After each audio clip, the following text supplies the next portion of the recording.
What's up, buddy? Hey, Jake, you're on the show. What's Can you up, hear me? Jake? Hey, what's Devin here what's too. going on, guys? Hey. Hey, what are y'all doing? What are y'all talking about? We're just talking about Jelly Roll and stuff. Oh, I've been listening to a lot of AI country rap all week. There's one called Emerald Jade Green Ball. It's just about a green ball that a dog plays with, and it's really popular with like big fat Southern ladies, and they post themselves like, you know, eating Twinkies to it, and, like throwing around balls and stuff, and just generally being like completely insane. What I found in my research into this genre is that tweakers will get really high, and then they'll make an AI song on their phone about them being like high on meth at their own house. And I got to imagine that's. Can you imagine? I know you don't drink or do drugs or anything, but can you imagine how good that must feel to smoke meth and then make a song about you smoking meth and jacking off on your phone, like having that power? Yeah, I know. I mean, I would do the same thing. Jake, are these what creek shitters are? Yeah, that's the term. That's the term that people have been using. I bookmarked this because I didn't even know what it was, but it was a guy listening to AI music, and it says, I love the fact that creek shitters unironically listen to AI music. It's so funny to me. Yeah. United we stand. So it's a creek. Yeah. He's in front of American flag in the dark. And He's in like, the back of like a junkyard. He's in the back of a junkyard, and that's one of the videos. So he lives in a junkyard? I think he just goes there to smoke glass, which is like so awesome. This guy's like, get out of my fucking country, you losers. Well, like I guess like I've been He's really swinging like from vines. I've been pretty he lives tweaked out. like Tarzan. Like he sleeps under the trash. He thinks he's like the supreme race. That's what I'm saying is like, dude, I've been pretty tweaked out before, and it's like, imagine having the power of like basically a wizard in your phone, and you're like, make a song about my dog that's dead and my dad that's dead and about my wife that's big, and make it about my yard too, and make it about my fucking land. That is and a then good way to put it. Yeah, they have magic. He's saluting in front of the American flag. Yeah. Yeah, and he's so high on everything that the Lord created for him to take. Like He's on awesome. like every yeah. I've been really addicted to that stuff, and I can't stop listening to it. Partially because, like, you know, like you think you understand the American like working poor, and then they start doing shit like that, and you're like, I don't have any. I've completely lost. I'm out of touch. You know, I don't. Yeah. I left that world a long time ago. They're listening to this song, dude. The song's literally called Emerald Jade Green Ball, and it's just about a green ball that a dog plays with. And Ben, when I tell you, this song has 700,000 streams. I typed in green ball into X. Will that show up? No, you got to go to YouTube and type in Emerald Jade Green Ball. Green ball? Yeah, Emerald Jade Green Ball, and it's a song about a dog that plays with a green ball. Shut the fuck up. I'm being 100% dead serious, and it's got 700 streams on Spotify, and it's one of the most popular country rap songs right now, like per listens, like because it just came out. And these aren't like bots listening to it. It's a real thing. Dude, I scroll on my phone and watch I watch big fat ladies listen to it in their cars and sing the song like pretty much every day of my life. Okay, I'm gonna play a little bit of it. Hold on. Yeah, just.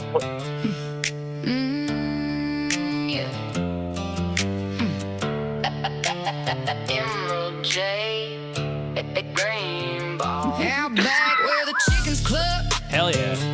She just can't get enough. I mean, it's like fine. On the farm, we'll eat a beat a boat of butt. Chippy dippy dopey duck. And Emmy damn me gone.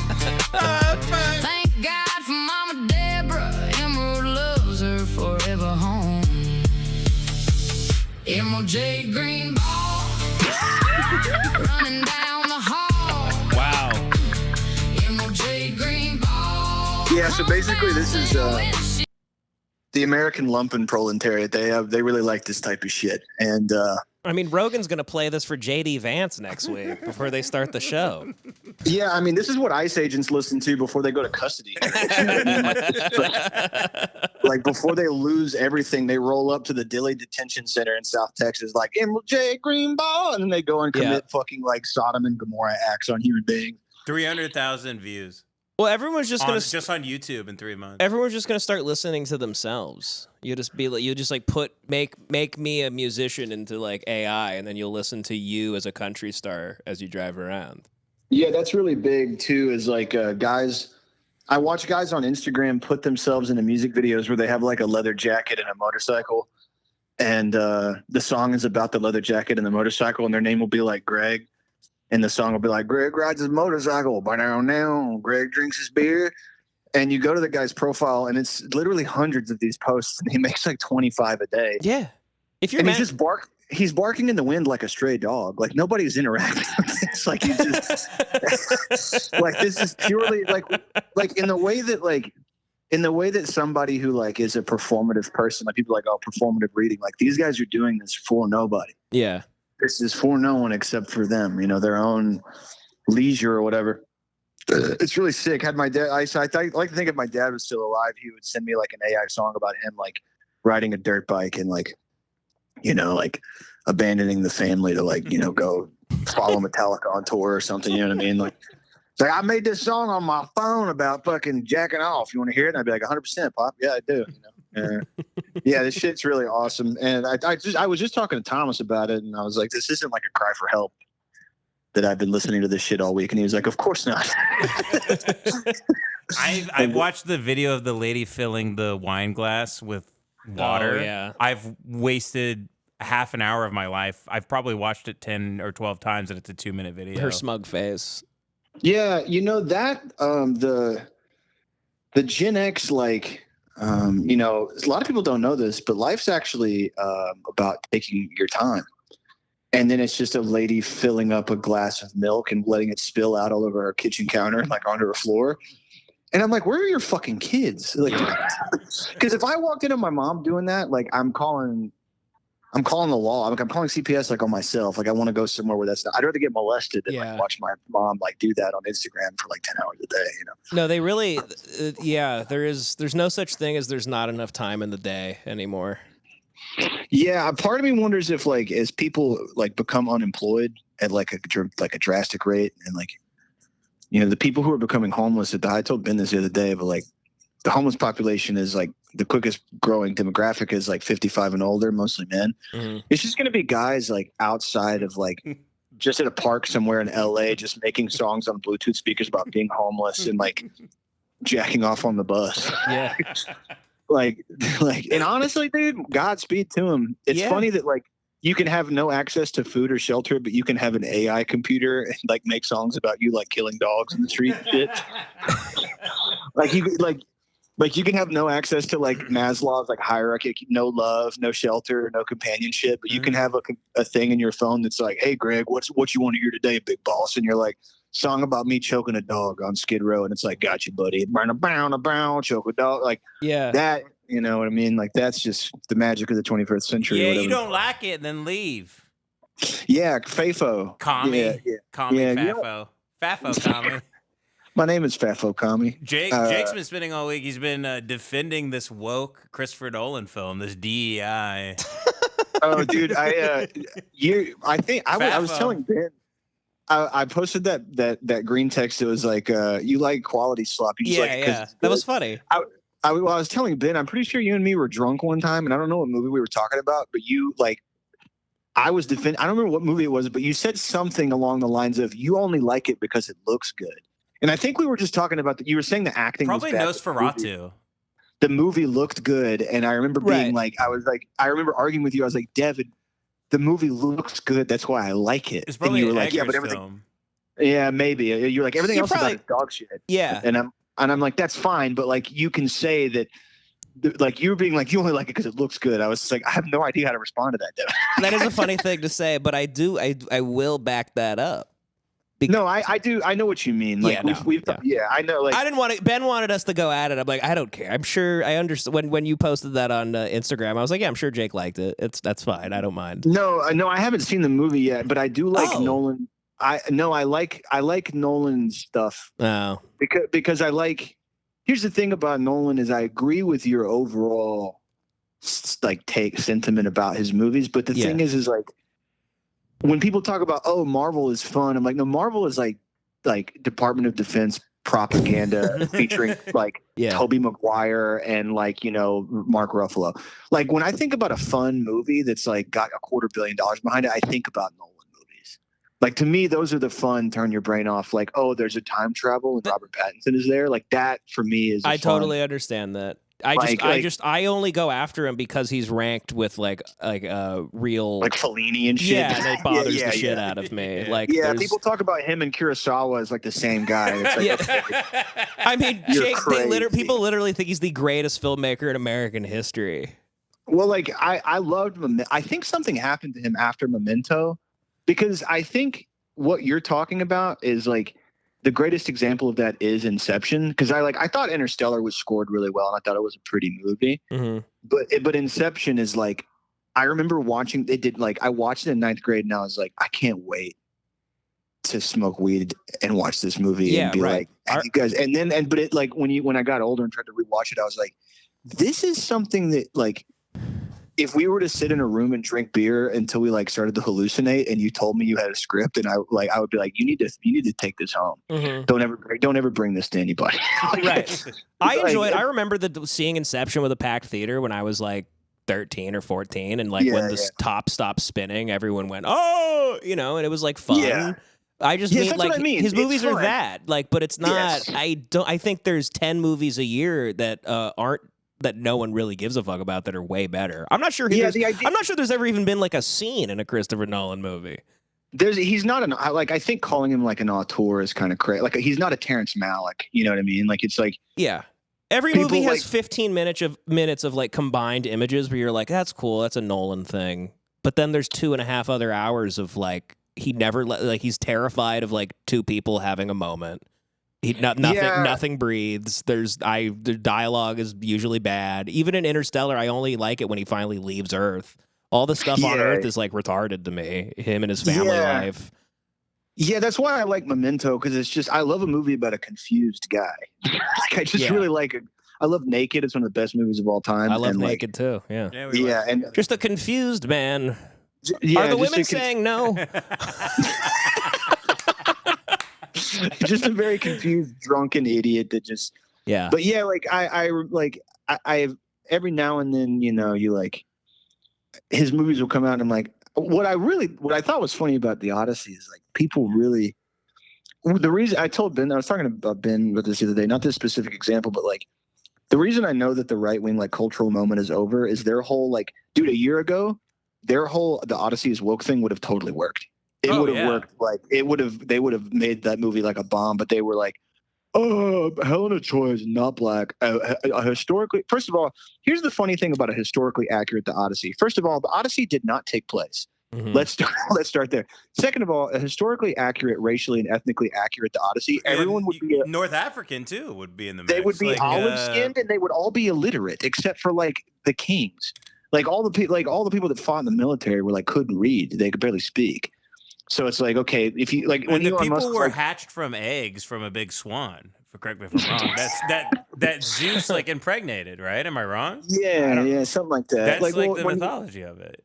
When Elon was like, I'm gonna use grok to make a historically and like racially accurate The Odyssey, I was like, so everyone's gonna be a light tan brown, and they're gonna all be like functionally illiterate.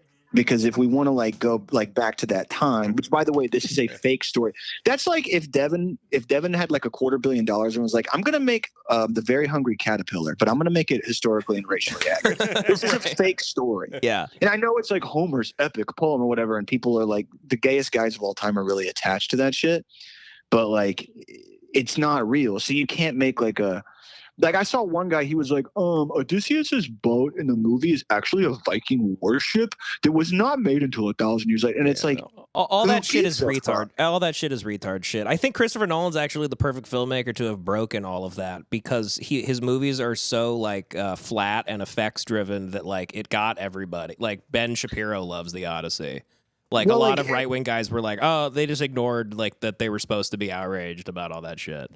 He makes good use of practical effects, but I think the reason a lot of his stuff is like, it's like jingling keys for like guys who work at AT&T or whatever the fuck. Like it's like the movie event of the year for people that go see like one movie a year with the family. Yeah, like I saw. It's like I don't know. I really liked Obsession. I thought it was great. And then I saw fucking what was the other one? Backrooms, and it was fun. And I was happy that I'm happy that like young people are making stuff again. Like that there's a path for Hollywood for young people to like make stuff. Yeah. Because in a general rule, I am kind of tired of like a director being like, I have a new greatest movie of all time, and you're like, all right, what is it? Let's it's like telling a guy to whip his penis out. Like, let's see it, pal. Mm-hmm. And it just ends up being fine, or whatever. Like I liked Eddington, and I like One Battle After Another. But like to talk about the Odyssey is in the same ballpark of those is crazy. I agree. Like it's not the same thing. Yeah. To me, it's like, but I'm glad that right wing guys are have something to get mad at, and they have no cultural like purchaser power anymore. So it's like they're just like yelling at nobody. They're yelling at each other. Yeah, basically. it was all that stuff was retarded. I mean, it didn't help that like I don't know anything about the Odyssey. So when the movie opens up with like Elliot Page being like drowned by her armor or by his armor, and so but I guess that's like the point. It's supposed to be like a weak soldier, but I was just kind of like, oh, I guess Christopher Nolan being like transphobe. Like, did he perfectly cast this? Like, is the whole point to be like, look, she can't even hold her fucking armor. I think I think he actually like might be. Like kind of like Terrence Malick is like very clearly on the spectrum. You watch him like talk about any of his like movies or like how much like he's like the natural light. We have to get the natural light just correct, and you're like, okay, that's all right, buddy. But then when you watch Nolan talk about his own movies, it's very much like, well, when the first moment I picked up a camera, and you're like, all right, I've heard about enough. Like I don't, you know what I mean? Like it's very self-serving in that way, and so I'm like, I'm still gonna go see it. I'm talking all this shit. Everyone should go see it. I'm not like when I saw it twice just because I respect like film, and I'm like, why do I always feel nothing with this guy's movies? Yeah, I mean, I think lately it's been hard for me to like. Movies have sucked for so long that like I think we've talked about this, Devin, where it's like when a movie comes out and people say it's good, I always have to like watch it a couple times and decide if it's good or if everything has just been so bad for so long that a fine movie is like, that's like how with Obsession, I was like, I need to watch this because people have been gassing it up. Yeah. And everything has sucked so bad for 15 years with like fucking Zerp slop, like Marvel shit. And then like, Cape shit, dog shit, whatever. Yes. That I was like, oh, I actually like really ended up enjoying the idea and the premise. And I thought it was fresh and cool and fun or whatever. Yeah. But then, there's been a lot of movies that have come out where people are like, you got to see this. And I'm like, it was just fine. Yeah, everything else just sucks by comparison, or the Letterbox gang and the new generation of like cinephiles where it's almost like every single thing is cinema. Like they're like the concept, like just pressing record, they're like fetishizing, like just even this movie like weeks in advance as you're told it's in bed with IMAX, like you have to like it because it was filmed on IMAX, and I'm like, well, I'll be the judge of whether it's good. I should be able to watch a movie on any type of screen and it should have lasting power. I think the big problem too is like there's more cultural commentary than like actual culture, and so people are going to spend like a lot of time like I mean we're doing it right now, but like jacking each other off or like I was like thinking of this the other day where it's like there are so many like Letterboxd and then like there's so many like podcasts about movies, and it's like they don't even make that many good movies anymore for you to talk about. How many times can you talk about Casino? Like it's a great movie. Yeah. Like how many times can you talk about Heat and the fucking how realistic the gunshots were? Like I love Heat. I love Michael Mann. But like how many times and then I get into this mode where I'm like, yeah, it's because they really for the last 15 years they've made like 2 max 3 good movies a year. And they won some awards or whatever the fuck, but like it's always outshined by like, all right, this guy's going to win the Oscar or whatever the fuck, or like, this $500 million CIA like propaganda movie. Yeah, you don't like it, leave. Fafo. Hey, if you go to movies, you don't see what you like, you're welcome to leave, pal. Average cost of moving is like $8,000, and then, but like, you can get deported to your own country in the United States at the airport. Hey, try going to China and criticize Inception by Christopher Nolan and see if you don't get thrown in jail. People in America are hoping ICE just takes them home. Yeah. Just like, yeah, people like my uncle just hope that Ice takes them home from the movie theater.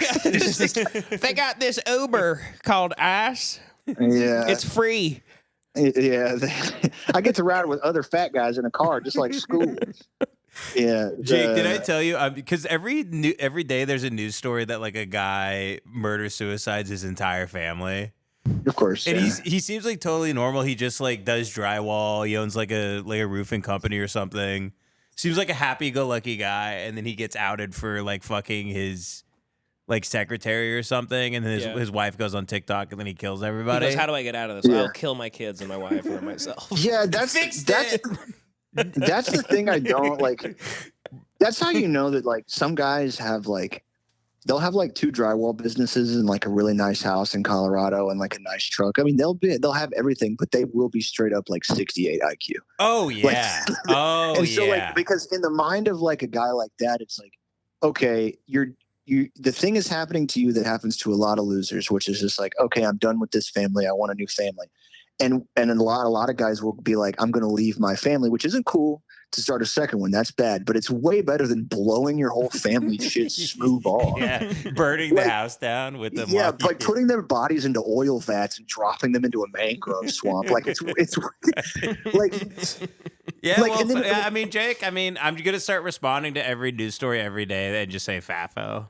When like a guy kills his entire family, I'll go, hell yeah, FAFO. Like, it says that he executed his kids in the garage. One of our lasting cultural exports is family annihilation. Well, like we're really good. But the idea of like I think people see cruelty as their like political ideology, whether they make the connection or not. So like, just the idea that like, if something bad happens, here's what I'm saying, Jake. If you're a certain IQ online and you see that something bad happens to somebody, for some reason, the default response is to assume that that person deserved that bad thing. Oh, it's like making that is the weirdest cultural phenomenon I've ever seen. It's the weirdest change. When people talk about like homelessness or drug addiction, they'll always talk about it, and it's like you brought it up the other day, where it's like, well, you made a mistake, so you deserve to like literally be like held hostage by the state or homeless. Like you made a mistake, so you deserve to be like stripped from your family and denied all of your dignity because you made a mistake.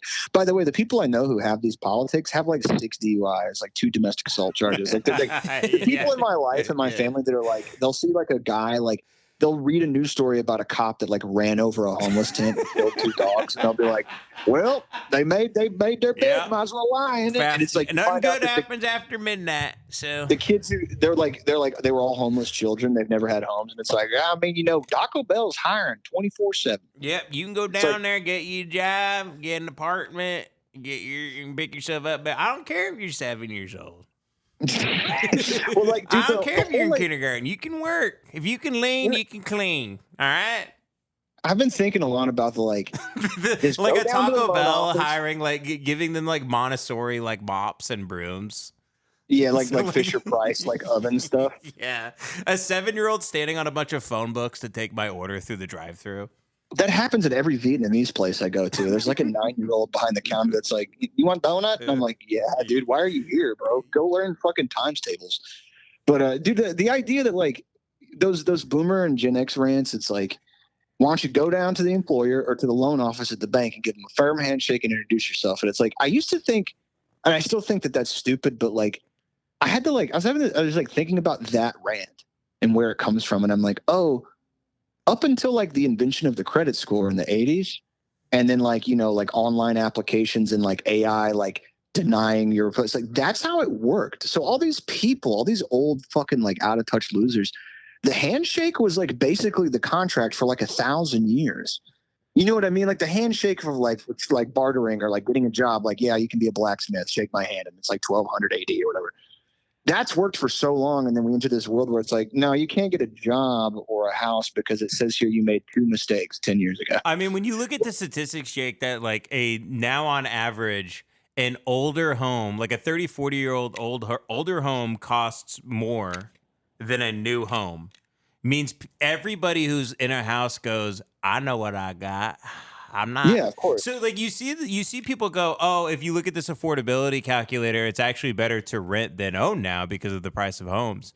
And people in the comments are like, all right, well, I bought my house for $200,000. Now it's worth 1.8. How did I lose there? And everyone's like, yeah, we can't afford it. No one's buying it. We're not buying it. What are you talking about? Also, You're not you sitting bought on it in shit. 2007. Like you got like a collateralized debt, like subprime mortgage or whatever, right before the bottom fell out. Yeah, and have fun affording those property taxes until like you're like 87 years old. You dumbass. Well, it's like what I was telling you, like all those not homeless centers, those hospice centers in Ohio that like, so basically these boomers are selling their houses for 1.2 million, and like high-end hospice care is like $10,000 to $12,000 a month at these really nice places. And so they're able to stay in hospice care, right, for like 3 or 4 years. And then that money dries up. And then these hospice places, dude, Devin, I told Ben about this. They just drop them off at the homeless center. I told Devin that all the equity you make from your house, you sell it, you move into hospice care, you stay there for 8 years. It's like $14,000 a month. You run through the money so fast, and they're probably stealing from you on some level too. For sure. And And once the check finally bounces, they literally dump you behind. They take you to the meth pipe shop. Yeah, literally. They take you to the vape shop where they sell like fake heroin. And they're like, have fun. Like, you know what I mean? Like these fucking they turn you into Kratom. Yeah. they turn you into 7-0. They turn you into stuff that like a Filipino guy will smoke so he can do another Uber shift. Like everything just goes right back into the satanic machine. There's no escaping it. Yeah, like your whole like rant about like the rape economy or whatever, where it's like that video, did you see the video of Clavicular?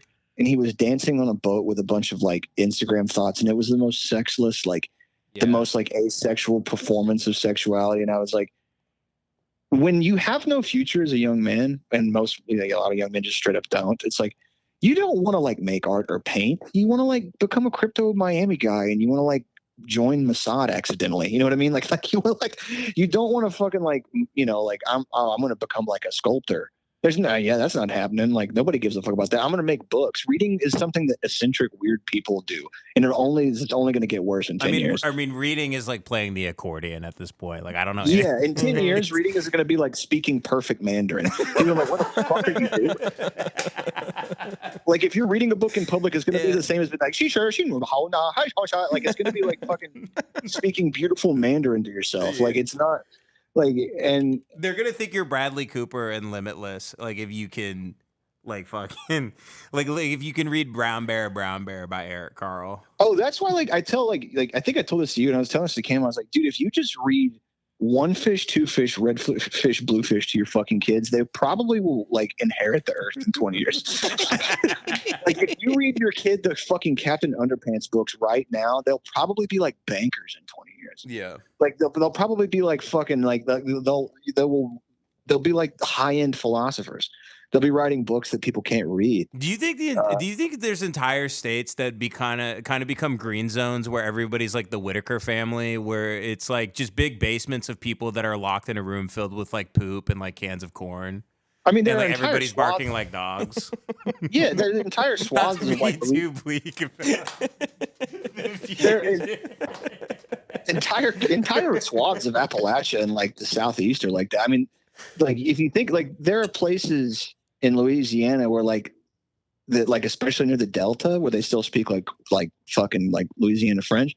It's like True Detective. They don't have TVs in their house. They don't know who the president is. I love the idea of a guy who's so retarded he can't watch TV. It's not even that he doesn't know what it is. He doesn't even. Yeah, it's like he has no. Like whenever people there's these people that take I see this drone footage that goes out into the Florida Keys, and they'll find these houses that are like on the water that are like they get swept away by hurricanes every 2 years, and then the person just rebuilds them out there in the Florida Keys. And I'm like, what are they doing out there, dude? It can't be good. It's got to be the kind of evil that the Bible, like, you can't even describe in biblical language. Like, what the fuck are you doing out there? It'll be a drone shot of like a ram shack in the middle of the fucking Florida Keys, surrounded by swampland, and it's like, I'm sorry, I know I sound like a crazy fucking, but it's like people shouldn't be allowed to live out there. I'm sorry. Because what are you doing out there? You're probably molesting. That's the only thing I can think of. Like you're eating people, or you're like people are like, oh, projection much? And it's like, no. I mean, like if I ever move out into the woods away from everybody, like 500 miles, it's because I'm going out there to kill myself or do something awesome. You know what I mean? Like it's because I've completely lost my mind. No, you should only move out in the woods if you have like a rape accusation or something. That's what the woods is for. Yeah. I mean, why else would you be out in the woods unless you're up to no good? Guys who move to Fairbanks all of a sudden, like from like New York City, they're like, yeah, I'm just getting away from it all. And they like move to Juneau, Alaska, like where there's polar bears and shit. It's like, yeah, you did something like you did like, what's that movie with Michael Fassbender, Shame? You did like Shame stuff. You did like fucking evil shit. Yeah, I don't know. It sucks ass, dude. But one of the things that's like it's not a light at the end of the tunnel that's like bright enough to be optimistic about, but it is like a kind of a little dim one, is like everybody hates the White House post. Everybody hates the like a year ago people were like, dude, based edit of Trump as a ghost standing in front of the White House with red glowing eyes. Yeah. And now even like a year later, even the guys who are into it are replying like, you smell like poop. Everybody that works with you say you smell like shit. Like literally every White House aide that's been fired is like, yeah, he smells like he's like cum and poop literally all day. Why does he smell like poop? I never got to the bottom of that. So the running theory that people are going with is You've heard this, Devin, right? Yeah, Trump smells like shit. Yeah. He's he has a fecal, like he's got like butthole incontinence, like he can't hold his poops in. Oh, interesting. And he hasn't been able to in a while. So he's just farting all the time. Yeah, with shit coming out. Yeah, and it's the McDonald's too. Yeah.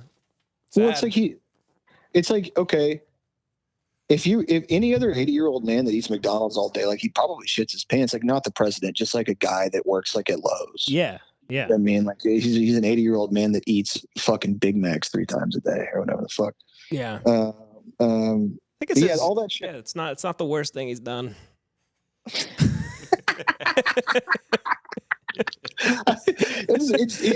Did you see that Ben today? He had this like big fucking like he threw a massive fit because the Iranians are like, yeah, there's nothing, we're not coming to the table, and also like, nice job on your missile strikes, like dumbass, like you fired them from Kuwait and did nothing. Yeah, no, Trump's mad because we're winning too easily, actually, and it's boring him. Yeah, that's why he's mad because we're totally winning and have totally won. Yeah, I posted today about like. I just made a comment about like, yeah, we deindustrialized and we can't make shit anymore. Like the American economy is primarily driven by like debt trading and like throwing some type of person in prison and making money off that prison. And we don't really make much anymore except like prisons and then like some shit with consumer debt. We were masters of consumer debt, but the can has been kicked too much down the road, But people were like replying to me, they're like, yeah, clearly you don't know what you're talking about. We make fucking like the best foil that they use on the spaceship, and I'm like, I don't give a fuck about that. Dude, we make the best guns that kill the children in all the schools. Yeah, we make the best 50-round magazines. We make the best pipe bombs that blow up in libraries. China built a fucking like 9,000-mile railway in like 3 months. Yeah, they're like teleporting. Dude, in 15 years, China's gonna have a teleportation machine, and we're gonna be like that scene in Idiocracy where everyone's trying to put the cylinder in the square hole and like copying off each other. Yeah. Like that's gonna be every American high school is just like people being like, what color is the ocean? Oh, Jake, hold on. This is why we call Jake, because we gotta let Jake go too, so we can keep doing submissions here. Yeah, that's fine. But Jake, we wanted to call you because we weren't smart enough to know if $27 million in taxpayer money in Los Angeles goes to these what do you call it? They hand out like meth pipes and they give you like a tent to do drugs in and stuff. Like in like it's like a daycare. In Skid Row. So you go there, they give you like shooters, pipes, whatever you need, petroleum jelly. I'm not sure what that's for. We think that might be for the. We thought it was for like anal. I think some people use it to like I think that like if I'm not mistaken, it's some people use it to like cuts, intravenous drug users. Yeah, well, intravenous drug users will like you have shit in a spoon and you like want to clean your spoon out real good. You like fucking burn petroleum jelly on it or whatever. I don't know. I mean, they're probably fucking the shit out of each other too. But anyway, what was the initial question? Is there a benefit to this from the taxpayer's point of view? And to get people off of drugs, is that they offer programs supposedly to, or are they trying to make the problem a continuous issue so they keep getting funding? So they have, like the way like a therapist keeps wanting, the clients to return. They never say you're healed now, you're fixed. Yeah, I mean, my 2 cents on that is that there is evidence. There's like plenty of studies that approach to harm reduction has worked in other places, but the problem is that in the places that it's worked, these are smaller countries with, in general, larger social safety nets as a part of their socio-political economy and their culture in general. Yeah. So like when Americans do it, to me, it's like putting like 6 carts before the horse, because it's like you have so many other systemic and in structural and like infrastructure problems, both like in culture and society, economy. Like I agree in theory and to some degree in practice, because when they tried it in Portland, it was a nightmare. But the motivations behind it were like right there. They never do anything right in Portland. I'm not sure why, but I understand the motivations, and it's like, because what the way that it works is it's like you go to get a clean needle or you go to get a clean pipe, and that's good. You want clean needles because you want what's actually a bigger burden on the state is Hep A through C, and then people dying of AIDS. Like this is just bigger burdens on intravenous, like drug users like clogging up ERs and stuff. So okay, that makes sense. Everybody gets AIDS and they go to the hospital, and then you go, fuck, there's a whole thing. It's not usually AIDS. It's like Hep through it's Hep, and then it's other stuff you get through intravenous drug use. So you're clogging up ERs with guys who are sick on the street, and they don't go to the doctor because they can't afford it, and then they go to the ERs and they're like, it's stage 3 Hep C and their liver's failing, or whatever the fuck. So that I think is good. The problem is that like, if you give a person in other countries where this has worked, they also have like jobs programs that are like, and the job isn't just like pick up human shit for $10 an hour in LA where you can't afford to live. Like the job pays good. It's like the FDR civil service thing where it's like the job pays good. It's union. You have jobs benefits. You have housing. We built housing for you. Commie. Like other countries that have done this stuff and they've seen some benefit from it, they have like these massive social safety nets that surround this harm reduction with drugs. In America, we don't have that. So what you end up with is like, yes, it's definitely better for the user to like not get Hep A or Hep B or C, and not like trade saliva with somebody who has some horrible disease, but they don't offer them really anything else. I mean, sometimes Newsom does the hotel voucher thing, but it's like, okay, so you're in a hotel for a couple nights, you get to smoke Tina, and then what? You're just back out jacking off on the bus the next day. Like it doesn't make any fucking sense. And so people like on the far right, they'll point to these structural failures and they'll be like, see, drug users are fucked up and there's no point in helping them and they'll never get straight. So we should just jail them. And it's like, no, that's not true, because China did a really good job of cleaning up. Like when the Cultural Revolution happened, like they did a pretty good job of like, they're like, hey, if you sell opium, we're going to shoot you in the fucking head. And all the opium dealers were like, let's move to Laos now. And they did. And then in other countries that have tried similar approaches with like re-drug use and like drug dealing is that like they see benefits because precisely because it's just a small part of a larger social safety net. Whereas America, we just go, okay, this seems like a good idea from a progressive perspective. Addiction is a disease. We do know this. We want to help these people, but we don't do anything else for them. So we just help them get high. And so there is some benefit to that in terms of like, yeah, the hospitals aren't clogged up with people. But what you do can end up with like an open air drug market situation where it's like that exacerbates taxpayer problems, because the police love to hurt those guys, which is no good. Mm-hmm. You know what I mean? And then the shelters that do exist, like meth is not a drug that makes you chill. Like it's not. Yeah, I mean, we were saying too, like all this money goes here, and then we see public school teachers, like the school year's about to start, and they're trying to raise money to get erasers and pencils and like pieces of paper. And stuff. that one of the things that sucks about that is that's been an ongoing project from like the far right for the last like 40 years. I mean, like I know he went on Epstein's plane, but before he was a sex criminal or associated with one. Chomsky had a really good lecture on like the project for the last 4 decades of like. The way that you get this to work is you defund something public to the point where people hate it. It doesn't work anymore. And then you offer a private solution that's owned and backed by people who do not have anybody's interest. They're usually like VC guys or private equity guys. And so, yeah, you'll get a private school that's got better markers and maybe the teachers are paid $5,000 to $10,000 more a year, but the curriculum is like PragerU meets fucking Batman, whatever the fuck. Yeah, it'll be a flock camera like George Jetson, like Android that teaches your kid about like God knows what. Like, so like the school thing is like, yes, the misallocation of funds in certain like people like blue city. What's funny is the complaints that people make about blue cities and red states are the following. They're poor, the schools suck, everyone is on drugs, and there's no way out. My thing is that what if everyone's right? What if everyone's right not one side is right more than the other. What if blue cities are, you know, like kind of falling apart in their own ways? Some are doing better than others because they practice better policies. What if red states are falling apart and they're like literally a burden on the rest of the fucking country? So that means that every place, city and rural, is fucked with the same problem, which is endemic poverty, drug use, you know, systemic violence, police violence. That means that the solution is not like we need a Christian nationalist governor or, you know, we need a DSA mayor. It's like, no, the whole thing's rotten. The whole thing's fucked. Like blue city, red city, it doesn't matter because the problems are the same. The schools are underfunded. Everybody's on drugs. Kids are playing fucking Adam Lanza simulator on Roblox. They're like taking videos. They're making money on Kick. They're making Ethereum on fucking Pump.Fund, showing them like shoving firecrackers up a frog's ass, or like, you know, like trying to fuck a raccoon or whatever the fuck. Hi, we're like, Kick. We're ruining America. Yeah, welcome yeah. So to it's Kick. Like, welcome to Kick. Don't like it, FAFO. It's like you don't. Like that's I like the long answer to a short question. It's like I think stuff like that is generally good, but you have to like have the means and the political will to go further.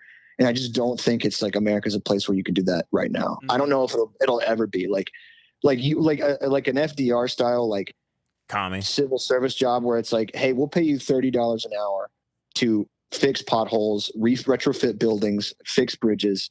There we'll have housing for you. You'll get paid not in fucking state script, like company script, but like real money. We'll put a pension aside for you. We'll keep you. It'll get you out of the fucking house and out of the street. We'll help you get clean. You know, whatever. But we don't have the political will right now. If you tried to say that, you'd get called a Maoist. When in the 1930s and 40s, this was one of the most popular fucking policies that any politician had passed, like ever.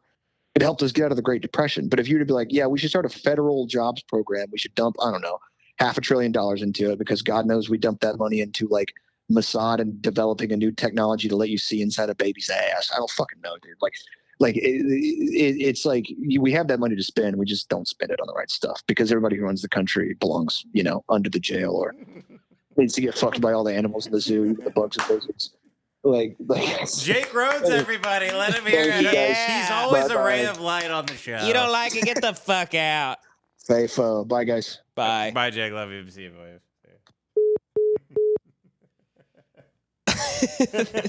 He's so smart. he's gonna drive himself crazy. I know, he's always going crazy. He's always losing his mind. He just finished podcasting and he got on the phone and did that. Me and him, we talk all day. Yeah, because it's you guys nonstop. can both. It's amazing. It's nonstop, like catastrophizing about everything. Amazing. It's amazing stuff. It really is. You know what sucks? Noam Chomsky's a brilliant guy. Yeah. I've listened to so much stuff from him, and then it's like, man, he pedophile guy. So anytime someone references him now, I just think about him getting dinner with Jeffrey Epstein, knowing he was a pedophile, and it's like, and he was hanging out with Epstein like after he was charged and stuff. Yeah, great. It makes me wonder if pedophilia is bad. Actually, I know. Starts to make you wonder if it like helps with your writing and your art. Maybe it's the secret. Maybe it's the secret. It is. It's unbelievable. It's the secret sauce. Yeah.